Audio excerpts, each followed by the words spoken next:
All right, so how's everyone going? This is the review for Vanquish, a 2021 indie project action film starring Ruby Rose, Morgan Freeman.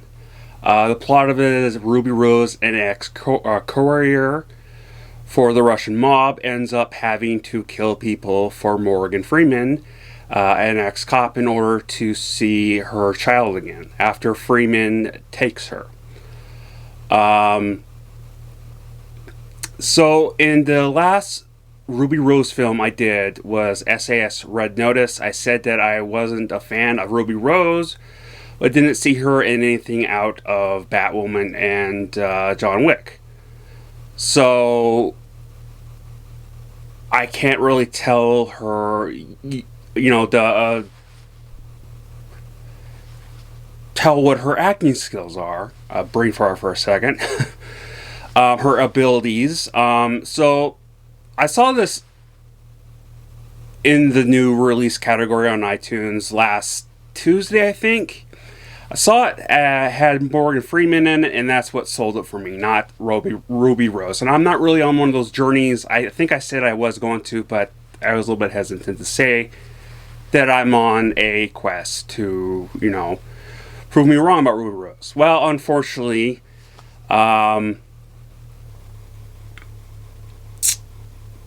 not on that quest. There's nothing really I have seen that says, hey, she's a great actress. In SAS, she was, good-ish, if that makes sense. Now, the other thing was, there was this really cool poster. I'll throw it up, or maybe I already have, that also sold me on this. And so I figured it was an indie film, which it was, so why not give it a chance? I really love the artistry credit intro, old dramatic crime score, while flashing newspapers and angled shots of handguns, while all in black and white, blurring in and out, which was cool at first. Then they keep going with the artsy stuff to it, and I'll get to that in a minute. This was shot like a B movie, low quality, long side panning shot. Then screen goes black, and then the other scene appears. So that's kind of like the beginning of the intro into this. Green yellow tint and a lot of night scenes. Other scenes were with blue tints and nylon type of scenes. So kind of pinkish nylon lights. No real lead up with backstories of Rose, however there was with Freeman, which was great. Again, that was in the beginning. The credit scenes, like the only best part of this film was the end credit scenes. The story was kind of thin, if you know what I mean. Very genetic. Not much of a backstory, like I said, to Ruby Rose. Plenty of good-sized plot holes. They keep showing flashbacks as every scene, and it got really lazy and annoying fast. It felt like Freeman just needed the money with this one. It really did. It really did. It felt like he was just... It's like the first movie I've ever seen where he just... Like, he didn't give a crap. It was kind of like how Bruce Willis is with his movies now. Nothing really good about his acting or his character in this, and still not sold on Ruby Rose's acting. Surprise, surprise. Very poorly done film. Really felt like a low-budget B film. Honestly, I stopped caring about the film after an hour, and I did. Not even an hour. I would say about, I don't know where I got an hour from. It was more like 37 minutes. It was just repetitive with the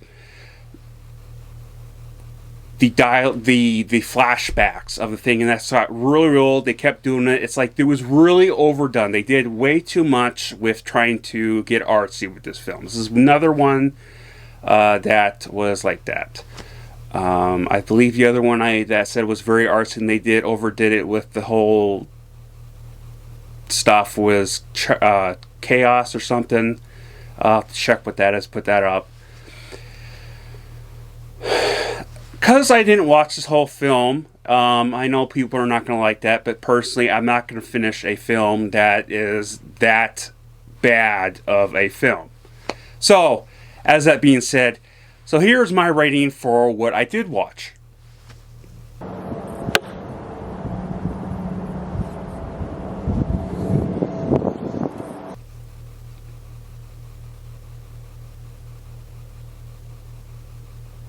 Yeah, I'm sorry if you're upset that I didn't watch the movie, and you probably have opinions saying, "Oh, well, how can you rate a movie when you watch it?" Well, it's kind of, you get the gist of how good it's going to be within um, about 30 minutes in, or at least an hour, but at least 30 minutes. So, yeah, the first half could have been bad, and then later on it got good. I highly doubt it with this film. This was like a really cheap budget film.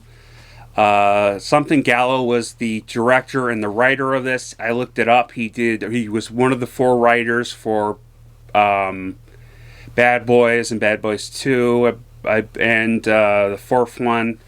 Never really saw any of those films, and they're on that list of stuff that I should watch, but they're not on my main list. Um, yeah, it was a bad movie. That's really all I got to say. And there's yeah, I don't know what else to say. I love you all, and please like and subscribe. And either Saturday or Monday I'll be having some out, so hit the bell icon. And I love you all, and I hope you all have a good weekend. Skull.